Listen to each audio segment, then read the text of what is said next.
dentro de cada um de nós, em nome de Jesus Cristo. Amém e amém. Glória a Deus. Deus gosta dos improváveis. Fala isso para a pessoa que está do seu lado. Você que está na sua casa, diga aí para a pessoa que está do seu lado: Deus gosta dos improváveis. Deus realmente gosta dos improváveis.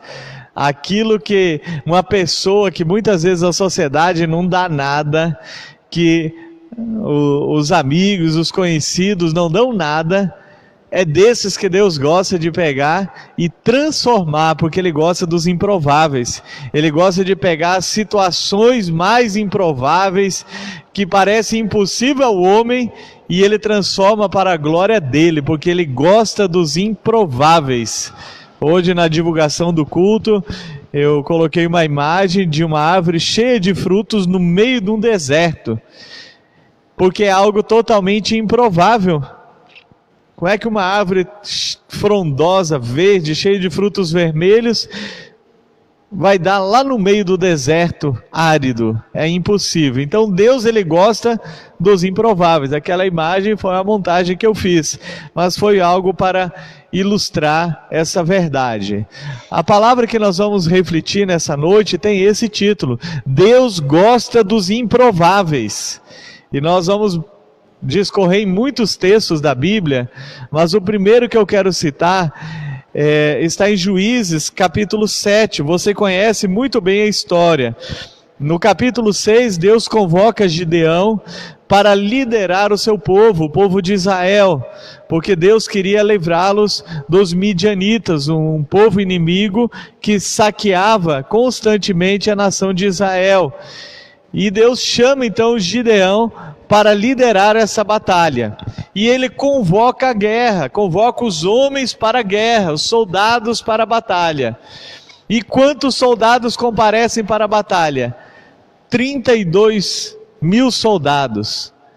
Mas veja o que Deus falou para Gideão, está no capítulo 7, o verso 2. O Senhor disse a Gideão: é demais o povo que está com você, para eu entregar os midianitas nas suas mãos. Israel poderia se gloriar contra mim, dizendo: a minha própria mão me livrou. O que Deus falou para Gideão? Olha, Gideão, eu já garanti para você que eu vou dar uma vitória para a minha nação, para o povo de Israel. Só que 32 mil homens é muita gente. Eles vencendo, como eu já falei que vão vencer, corre o risco dele dizer: ó, foi o nosso poder, foi a nossa força, a força do nosso braço que garantiu a vitória. Você já percebeu que muitas vezes nós também temos uma soberba dentro de nós? Fazemos algo bem feito e devemos fazer tudo muito bem feito. A Bíblia diz: ai daquele que faz a obra do Senhor relaxadamente. Devemos nos esmerar, fazer as coisas bem feitas, conquistar muitas coisas, só que nós devemos dar honra e glória ao Senhor, porque quando nós pensamos que foi pela força do nosso braço, nós tiramos a glória de Deus e trazemos para nós. E foi isso que aconteceu. Aí Deus falou para Gideão: olha, dá um aviso aí para esses soldados. Se algum for tímido, se algum for medroso, se algum for frouxo, pode ir para sua casa. E sabe quantos soldados voltaram para casa que estavam lá na guerra batendo o joelho um no outro? 22 mil soldados voltaram para sua casa. Restaram quantos? 10 mil soldados. Mas veja o que Deus falou para Gideão: ainda há povo demais. Poxa, no outro exército deveria ter umas 50, 60 mil pessoas. Já era o dobro do que tinha antes. E agora com 10 mil, Deus diz: ainda é muita gente.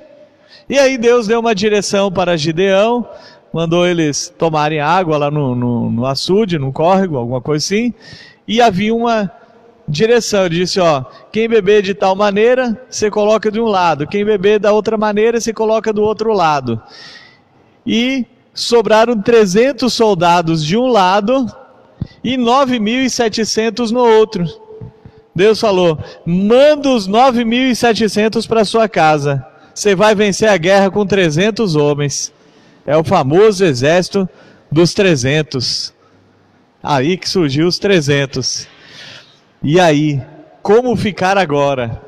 Deus é Deus dos improváveis. E você deve conhecer a história. Gideão, ele venceu uma guerra com infinitamente muito mais soldados inimigos contra ele, e com apenas 300 soldados valentes, os valentes de Gideão, ele venceu aquela guerra, porque Deus é o Deus dos improváveis. Qual é a situação sua que você está enfrentando, que parece tudo ao contrário? Deus é o Deus dos improváveis, aleluia. Eu quero trazer outros textos que falam de vitórias, de bênçãos de Deus, de situações que eram totalmente contrárias, eram os improváveis. A própria Sara, a esposa de Abraão, ela deu à luz quando ela tinha 90 anos de idade. Nunca na história, a não ser ela, uma mulher deu à luz, nasceu um filho com 90 anos de idade. São os improváveis de Deus. Deus faz acontecer esses improváveis. Outro improvável de Deus, José, ele saiu da prisão e se tornou no mesmo dia governante de toda a terra do Egito. Ele se tornou a segunda pessoa mais importante do mundo no dia que ele saiu da prisão. Lembrando que ele estava na prisão não como malfeitor, mas de forma injusta. Ele passou durante 17 anos, 13 anos aliás, entre escravo e de escravo ele foi para a prisão, continuava escravo. Então era um escravo prisioneiro que no mesmo dia que ele saiu da prisão, ele se tornou o governador de todo o Egito. São os improváveis de Deus. Deus gosta dos improváveis, diga amém. Outro improvável, as muralhas de Jericó caíram sem ninguém desferir um único golpe, nem uma bomba, nem uma marreta, absolutamente nada contra Jericó. E se você não sabe a espessura que tinha o muro da cidade de Jericó, haviam casas construídas em cima do muro. Toda a história da região da época diziam que Jericó era uma cidade inconquistável. Não havia inimigo que conseguisse conquistar Jericó por causa de suas muralhas. Lembrando que na época as cidades todas eram muradas para se proteger. E como havia casas em cima, então devia ter 6 a 7 metros de espessura uma muralha. Mas em um único dia, sem ninguém dar golpe nenhum, Deus derrubou aquelas muralhas e Israel adentrou e conquistou Jericó. Por quê? Porque Deus é o Deus dos improváveis, aleluia. Outro improvável, Davi venceu o gigante Golias, um homem de guerra com mais de 3 metros de altura, e Davi era tão somente um adolescente, devia ter seus 17, 18 anos de idade, e foi para lá e sem armadura, sem espada. A Bíblia diz que ele com uma funda deu uma pedrada que cravou na testa do gigante, e o gigante caiu. Então ele foi lá com a própria espada, decepou a cabeça daquele gigante. Era um improvável, mas Deus, Ele gosta dos improváveis. Esse é o nosso Deus, o Deus que você confia e o Deus que você serve, o teu Pai que você ama. Ele é o Deus dos improváveis. Quer ver outro improvável? 10 leprosos foram purificados. Tem muitos outros, mas esse eu quero citar. Jesus, quando viu aqueles leprosos, ele disse: vão e apresentem-se aos sacerdotes. E no momento que eles foram, que eles começaram a caminhada, eles foram purificados da sua lepra.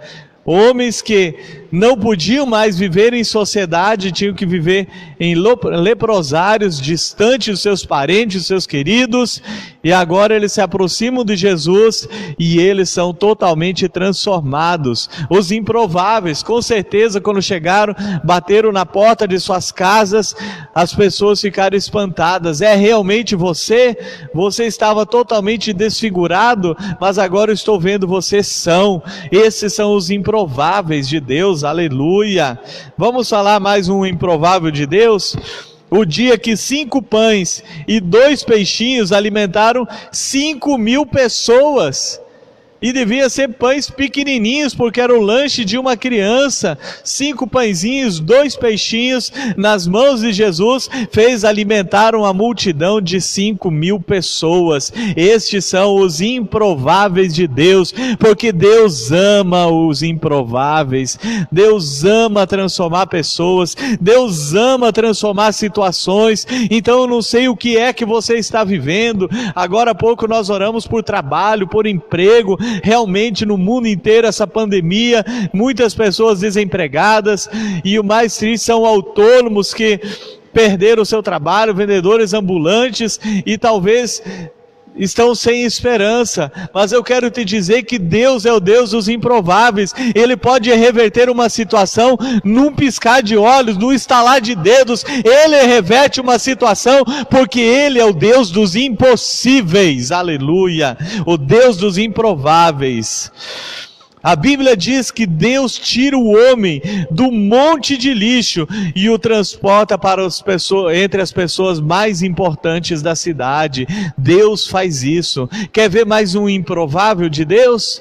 Eu, Sandro Maurer, aos 7 anos de idade, eu aprendi a tomar cachaça, eu fumava cigarro e muitas pessoas, eu ouvi muitas pessoas dizendo: Sandro, isso eu cresci na minha infância, na minha adolescência e juventude ouvindo, Sandro não vai dar nada, vai ser um zero à esquerda, vai ser um alcoólatra, vai ser um bêbado.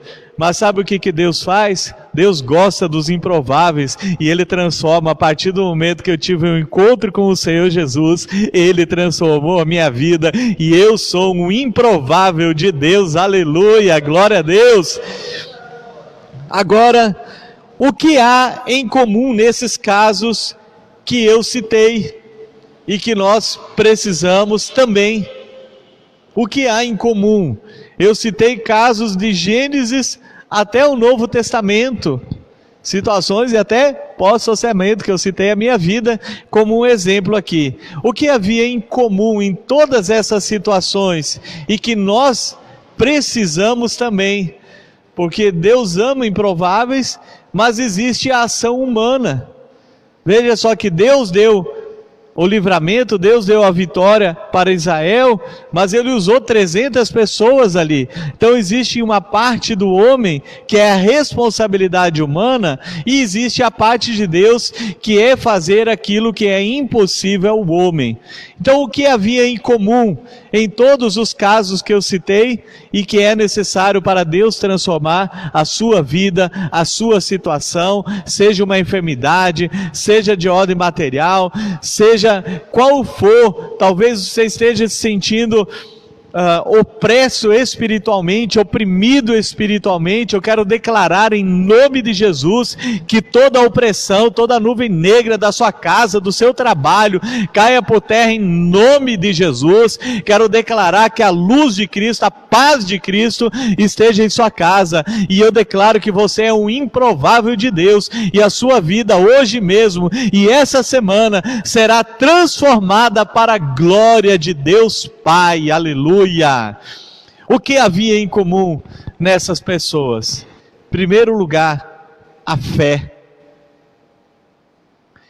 Todos eles exercitaram a sua fé. Eles acreditaram que Deus era o Deus do impossível. Veja o que diz a respeito de Sara aqui no texto. A Bíblia diz que lá em Hebreus capítulo 11, versículo 11, pela fé, a própria Sara deu um filho na sua velhice, porque acreditou que Deus era poderoso para vivificá-la. Já era impossível aos homens, só que ela acreditou em Deus, ela confiou em Deus, e a Bíblia diz que nós precisamos acreditar, nós devemos muito mais do que ter uma atitude positiva, um pensamento positivo, tudo isso nós precisamos, mas a nossa positividade, a nossa crença, a nossa fé, ela deve ser colocada no lugar certo, na pessoa certa, que é o Deus Todo-Poderoso. A Bíblia diz que sem fé é impossível agradar a Deus. Sara acreditou, José acreditou, porque havia uma promessa para a vida dele. 13 anos antes, Deus havia prometido a José que ele seria governador, e ele se tornou governador. Quando o povo lá ao redor de Jericó, eles acreditaram também que Deus era poderoso para dar a vitória, para derrubar aquelas muralhas. Aqueles leprosos, eles acreditaram em Jesus, eles não ficaram se questionando: mas o Senhor nos mandou ir para o sacerdote e ainda não fomos curados. Eles tomaram uma atitude de fé. Até o próprio fato deles terem vindo em direção a Jesus foi porque eles acreditavam que Jesus poderia mudar a situação da vida deles. Então, sem fé é impossível agradar a Deus, e a fé é a certeza de coisas que se esperam e a convicção de fatos que não se veem.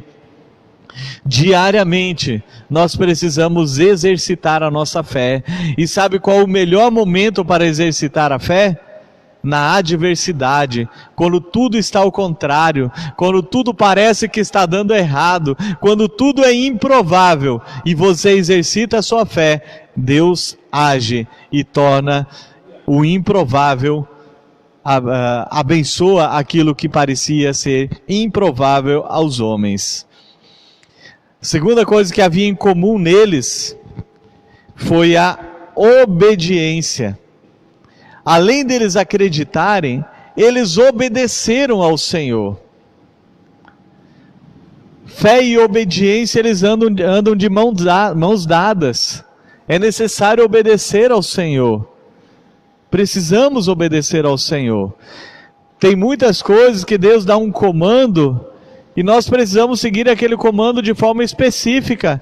Eu tenho que seguir aquele comando que Deus deu para a minha vida. Por exemplo, quando Deus falou para Josué que as muralhas de Jericó iriam cair, ele deu um comando específico, e aquilo precisava ser obedecido à risca. Ele disse: olha, durante 6 dias seguidos, vocês vão marchar, dar uma volta ao redor da cidade, em silêncio absoluto. E durante 6 dias eles fizeram isso. E no 7º dia Deus falou: olha, hoje é o 7º dia, vocês vão dar 6 voltas em silêncio, e na última vocês vão dar um grito de guerra, e as trombetas vão tocar. E sabe o que eles fizeram? Eles obedeceram exatamente o comando de Deus para as suas vidas, porque se eles não acreditassem, eles não teriam a vitória. Poucos dias atrás eu falei sobre Naamã, que Eliseu falou para eles mergulhar 7 vezes no Rio Jordão. 5 não era ordem, 6 não era ordem, são 7 vezes. Então preste atenção, nós precisamos obedecer a palavra de Deus. Nosso livro de regras de fé e prática é a Bíblia, é a palavra de Deus. Olhemos para aqueles 10 leprosos, a obediência deles. Você sabe por que Jesus, quando eles pediram para serem curados, Jesus deu a ordem deles irem até o sacerdote? Por quê? Porque na lei do Antigo Testamento, o sacerdote é que dizia, a pessoa desconfiava que estava com lepra, ele ia até o sacerdote, e o sacerdote fazia alguns testes, é como se fosse um médico também, e ele dizia: ó, você está leproso, você vai viver fora. E se a pessoa fosse curada da lepra, ele teria que levar de volta ao sacerdote, e o sacerdote é que declarava ele limpo. Mas olha a obediência daqueles 10. A Bíblia diz que quando Jesus mandou eles acreditaram e eles seguiram. Eles não ficaram: Jesus, mas ainda estou cheio de feridas, estou todo leproso, como é que eu irei até o sacerdote? eles obedeceram ao Senhor, eles foram em direção ao sacerdote, e no momento que eles acreditaram e que eles deram esse passo em obediência, a Bíblia diz que eles foram purificados da lepra. O que nós precisamos fazer? Obedecer ao Senhor. É tão simples obedecer ao comando do Senhor, à palavra do Senhor. Todos esses outros casos aqui, Gideão, Deus deu o comando. Já pensou se ele não acreditasse? Ah não, o Senhor falou para os medrosos ir embora? Não, tem muita gente, tem muito soldado no outro lado, não dá não. Aqueles 22 mil medrosos iam botar todo o exército dele com medo, iam trazer a derrota pela falta de obediência. E aí quando tinha apenas os 300, foi um comando de cada um segurar um cântaro de barro com uma tocha acesa. E no momento exato eles deram um grito, um brado, quebraram aquele jarro e apareceu ao redor do acampamento dos inimigos que tinha aqueles 300 homens. E aquilo fez o exército bater em retirada. O que eles fizeram? Obedeceram. Se eles não acreditassem nem obedecessem, a história seria diferente. E nós não estaríamos contando a história deles com tanto orgulho como o Deus dos improváveis, que Deus gosta dos improváveis. Então a obediência, ela é fundamental. E a terceira coisa em comum, havia a determinação de cada um.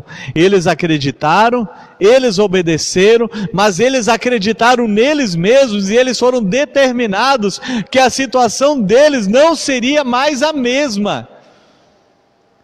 Porque deve haver a parte do homem, essa é uma determinação de mudar. O dia que eu falei, eu nunca mais tomo bebida alcoólica, eu nunca mais fumo, nunca mais faço isso, eu parei, porque eu determinei no meu coração, e eu entreguei meus passos ao Senhor Jesus Cristo. Então a partir deste momento, tudo mudou na minha vida. Todas essas pessoas estavam determinadas a não serem mais uma estatística negativa da sua sociedade.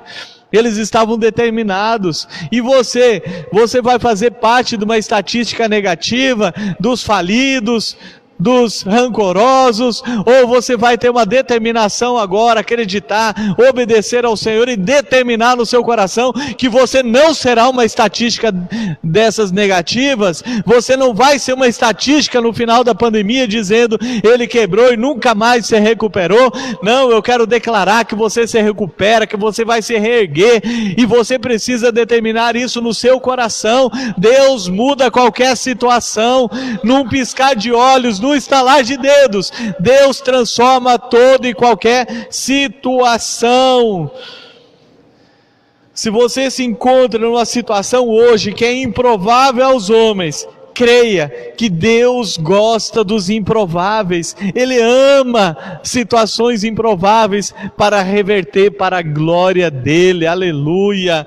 Se a sua vida é um improvável, creia que Deus o ama e quer te transformar. Talvez você esteja me ouvindo, assistindo, e você seja uma pessoa que ninguém dá mais nada. Sua família não acredita mais em você, seus amigos não acreditam. Você é um improvável dos homens, mas Deus gosta dos improváveis. Deus ama os improváveis e Ele quer transformar a sua vida. Acredite, obedeça a palavra, determine no seu coração, a partir de hoje, é agora, é nesse instante que eu determino que eu vou mudar a minha situação, porque eu creio no Deus Todo-Poderoso, no meu Pai Celestial, que vai transformar a minha vida, porque Ele ama os improváveis, e eu não serei mais uma estatística negativa, eu serei alguém que foi transformado por Deus. Deus continua de mostrar que somente Ele é Deus. Vamos orar? Pai, em nome de Jesus, nós te adoramos, Pai. O Senhor continua amando os improváveis. O Senhor ama transformar toda e qualquer situação negativa para louvor e glória do Senhor. Aquilo que é impossível aos homens, o Senhor faz, e eu quero te louvar. Eu sou um testemunho vivo, testemunha viva, Pai querido, do teu poder, da tua transformação. Para muitos eu não seria ninguém, eu seria apenas um alcoólatra jogado, mas o Senhor disse: não, eu amo, eu vou transformar, e o Senhor me transformou. Transforma a situação que essa pessoa está passando, que esse irmão, que essa irmã, que esta mãe está passando, a preocupação que ela está com seus filhos. Transforma, Pai. Entregamos esses filhos, entregamos esse marido, entregamos essa esposa, seja qual for a situação, essa empresa que está à beira da falência, Pai, uma palavra tua e tudo muda, Pai. O teu poder não muda, o teu poder jamais mudará. Aleluia. Um dia o Senhor falou para Abraão: haveria alguma coisa demasiadamente difícil para mim? E Abraão teve o seu filho com a Sara aos 90 anos de idade. Em outro momento, Moisés, teu servo, estava lá no deserto e o Senhor prometeu abundância de carne, e quando ele questionou, o Senhor disse: haveria alguma coisa demasiadamente difícil para mim? E no dia seguinte veio muitas codornas, e aquele povo de quase 6 milhões de pessoas se alimentaram durante um mês de tanto comer carne, Senhor. Para ti não há impossíveis. Um dia o Senhor falou para Jeremias que traria o teu povo de volta. Eles estavam indo para o exílio, e o Senhor prometeu que traria de volta, e o Senhor disse: haveria alguma coisa demasiadamente difícil para mim? Alguma coisa impossível? Não há nada. O próprio teu filho, Jesus, disse: haveria alguma coisa impossível para Deus? Não, para o Senhor não há impossíveis. Por isso nós cremos, ó Pai, no teu poder, na tua transformação, e que o Senhor ama o improvável para mostrar que somente o Senhor é Deus. Aleluia. Tome posse, receba essa palavra no seu espírito, porque o ser humano é um espírito que tem uma alma e habita num corpo. Ou seja, nós somos um espírito que vai viver eternamente. Então, quando nós recebemos uma palavra no nosso espírito, ela tem um peso eterno. Então, que essa palavra seja no teu espírito. Receba em nome de Jesus Cristo. Amém e amém. Glória a Deus. Quero dar um recadinho aqui para os irmãos, agradecendo primeiramente todos que se envolveram, contribuíram. O nosso café da manhã e o almoço que nós demos hoje para moradores em situação de rua, que foi aqui no templo, foi algo extraordinário.